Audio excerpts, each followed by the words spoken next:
usikawie kuleta malimbuko ya matunda yako na ya vinywaji vyako. Mzaliwa wa kwanza katika wanao waume utanipa mimi. Fungua sauti yako, sema amen. Mungu anasema usifanye nini? Usikawie kuleta.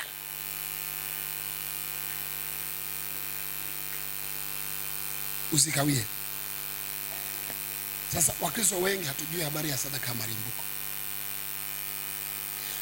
Kwa sababu hatujui, hatuitoi. Na kwa sababu hatuitoi, hatufanikiwi. Inua mikono juu. Naomba utoe ile neno kwa nguvu kwa sababu linakusaidia. Sema, Baba wa mbinguni, fungua mafanikio yangu ya kiroho na ya kimwili katika jina la Yesu. Mpigie Bwana makofi mazuri kabisa ya kiwango. Kwa hiyo Mungu anasema usifanyeje? Sio usikawie. Usikawie kuleta. Mungu anasema usifanyeje? Nataka wote tuongee. Unajua shida wa Kristo wengine mkikaa kanisani, mnafunga mdomo mnajifanya wewe unayajua yote. Na ndio maana ukitoka hapa hakuna kitu unafanya. Nataka kuongea. Mungu anasema usifanyeje? Usikawie kuleta malimbuko. Utakapokawia kuyaleta utapata matatizo.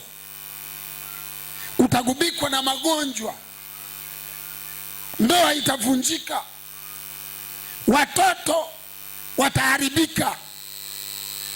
Kwa sababu Mungu anapokubariki, kitu kinaitwa baraka zinakuja katika maeneo mbalimbali. Kuna baraka ya afya njema, baraka ya kuwa na watoto wenye kujitambua na wenye akili nzuri, baraka ya kuishi miaka mingi, baraka ya kupata pesa, baraka ya kupata nyumba, baraka ya kupata mashamba, baraka ya kibali. Ziko baraka nyingi. Sasa unaposhindwa kutoa malimbuko, kuna baraka zako zitapotea. Unaweza ukashangaa watoto wako wanaharibika. Unaweza ukashangaa familia yako mnakuwa tasa. Unaweza ukashtukia watu hawaolewi. Unaweza ukashangaa hamjengi manyumba kwa sababu mlikawia kutoa malimbuko. Lakini sasa kuna wengine sio umekawia kutoa malimbuko, kuna mwingine huyajui na hutoi. Na kuna mwingine unajua lakini hutoi. Sasa inaleta hasara. Sasa malimbuko kama ni shambani ni yale mazao ya kwanza. Nisaidie kusema amen. Yale mazao yanayoiva ya kwanza. Kama yataiva yote, basi chukua sehemu ambayo unaona inafaa, peleka nyumbani kwa Mungu. Inaitwa sadaka ya malimbuko.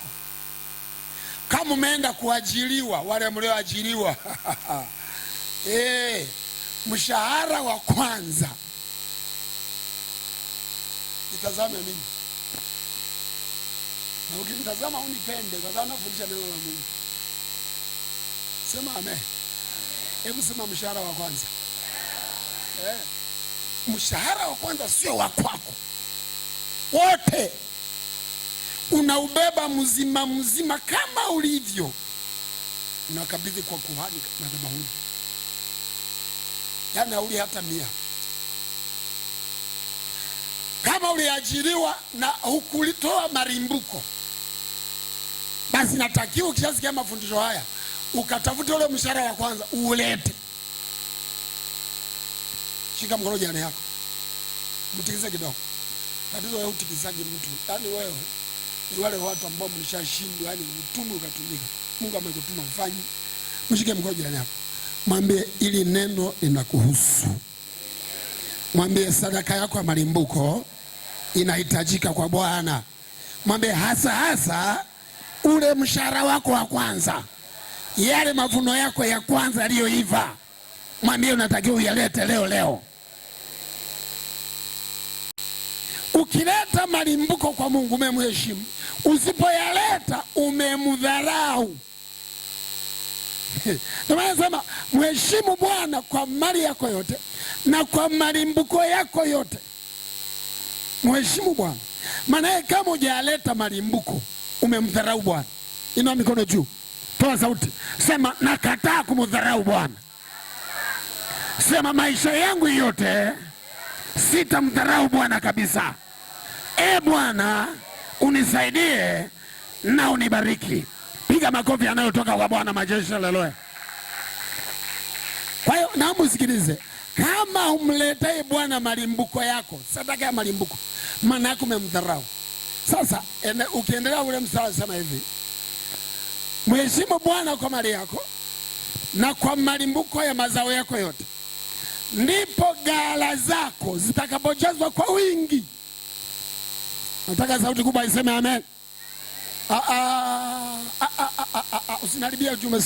Sema sadaka malimbuko. Toa sauti, acha kunong'ona. Sema sadaka malimbuko inaleta ongezeko la mapato. Kuna mtu asiyehitaji ongezeko la mapato? Hayupo. Kwa hiyo wengi tumejua sadaka inaitwa zaka peke yake. No, kuna sadaka ya malimbuko. Hii sadaka ya malimbuko ni pato la kwanza. Kama unalima shamba kila mwaka malimbuko ipo. Kama umeajiriwa ni mshahara mmoja tu inatosha. Kama ukifungua biashara ile faida ya kwanza, hebu sema faida ya kwanza. Na mtu anaweza kusema faida ya kwanza. Labda umetoa mzigo hapo umepeleka Mbeya dagaa za Mwanza. Faida umepata 500,000, hiyo faida yote ni ya Mungu. Yote. Umefungua duka, faida ya kwanza. Inua mikono juu. Naomba unipe sauti yako tuwe pamoja. Sema Baba, naomba unitie nguvu niwe na uwezo wa kutendea kazi neno lako, maana neno lako ni baraka kwangu. Pigia Bwana makofi yako mazuri kwa jina la Yesu. Unapoona hatufanikiwi ni kwa sababu kuna baadhi ya mambo hatuyajui, au tuliyajua hatukuyatenda.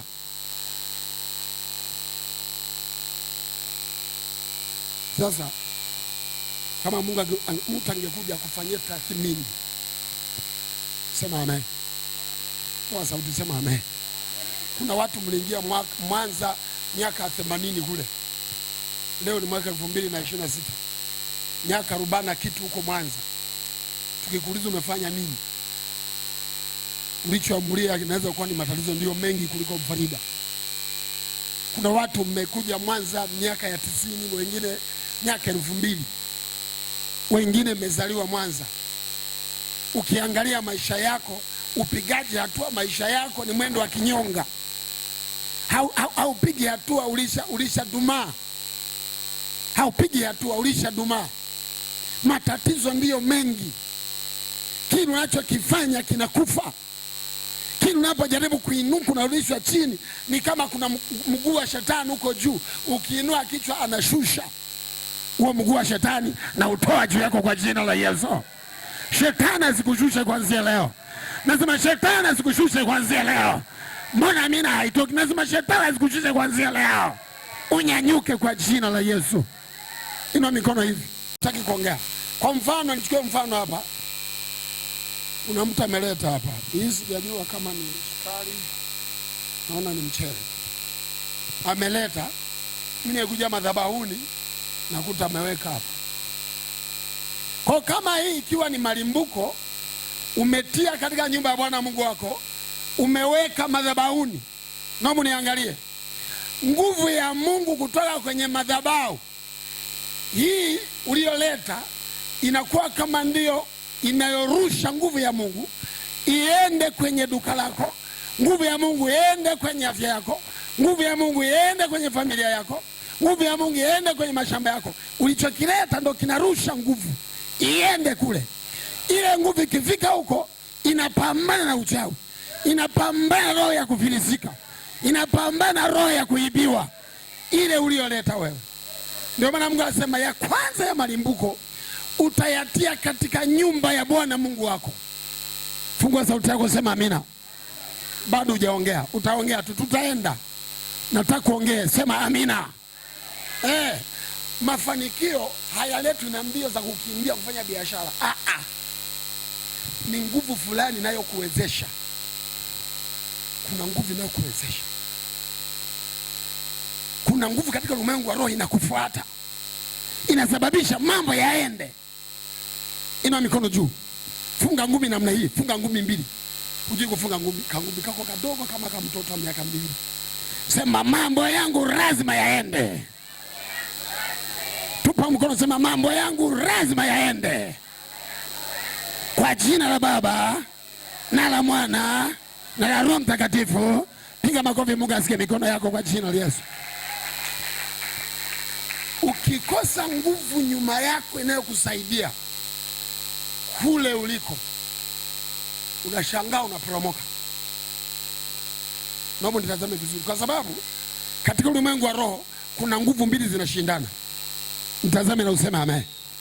Toa sauti yako, sema amina. Wakristo wengi mliposikia tunaishi kwa imani, mnaendaenda tu, utakifanya chochote. Imani bila matendo, we vipi? Nitaleta pua tu hapa. Imani yako iambatane na tendo. Kupambana ulimwengu wa giza kunahitaji sadaka, maana hata wao wanatoa kafara. Nakubariki asubuhi ya leo. Nakubariki asubuhi ya leo. Mikono yako isikose hela kwa jina la Yesu, ili upate cha kumtolea Bwana na upate kupenya kwa ulimwengu wa roho. Inua mikono juu. Toa sauti, acha mzazi, sema Baba, weka fedha mikononi mwangu. Usiache mikono yangu ikawa mikono tupu, nikakosa sadaka, nikakosa malimbuko, kwa jina la Yesu aliye hai. Naomba piga makofi bila uzembe katika jina la Yesu. Inua sauti yako, sema amen. Ilitakiwa mtumishi nilipomwambia hiyo, naye achukue hatua, aende mahara naye atoe sadaka, apingane na ile roho. Naongea na watu hapa. Naongea na watu hapa.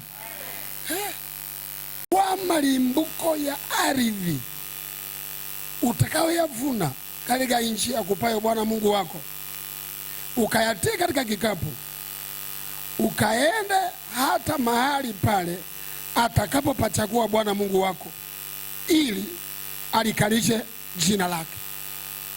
Mungu anaweza uyatwae upeleke mahali alipopachagua Bwana. Itazame, funga sauti yako, sema amen. Kwa mfano hapa ni mahali Mungu amepachagua, ndio maana tunakutanikia hapa. Pamechaguliwa. Sinaongea na Watanzania, sinaongea na watu wanaonielewa. Kwa anakuambia uyatwae uyalete mahali alipopachagua Bwana, uyaweke malimbuko yako katika ulimwengu wa roho. Kisha weka, umefungua malango ya kupata ndoa, malango ya kuzaa watoto, malango ya kufanikisha biashara yako. Yale malimbuko uliyoleta yatasababisha wewe kule ndoa yako isivunjike, afya yako isiharibike, mambo yako yanyoke. Inua mikono juu, sema Bwana, nyoosha mambo yangu kuanzia leo. Baba, nianze kufanikiwa. Yale yote yaliyoharibika leo yatengenezwe kwa jina la Baba na la Mwana na la Roho Mtakatifu. Pigia Bwana makofi mazuri, piga mikono kwa Yesu. Kwa neno la kuambia uyatwae uyapeleke mahali alipopachagua nani? Bwana. Malimbuko. Hebu sema malimbuko. Tuseme wote. Tuseme wote. Na nimesema malimbuko ni yapi?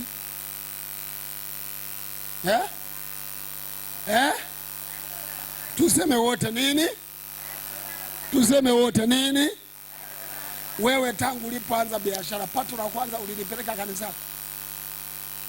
Mshahara wako wa kwanza ulileta kanisani. Nini kimetokea? Sasa uliajiriwa, ajiri kaisha. Ulianza mradi, baadaye mradi umeishia hewani. Kwa nini? Hukupeleka malimbuko. Ushike mkono jirani yako. Ngoja nipita na kagua, sio shika mkono na jirani. Unajua kuna watu wanadharau. Shika mkono jirani yako. Mwambie sababu ya kuharibika kwa shughuli zako ni yale malimbuko ambayo ulikula na hukutaka kuleta, na hata leo ukiambiwa unapuuza. Mwambie hiyo ni mbaya.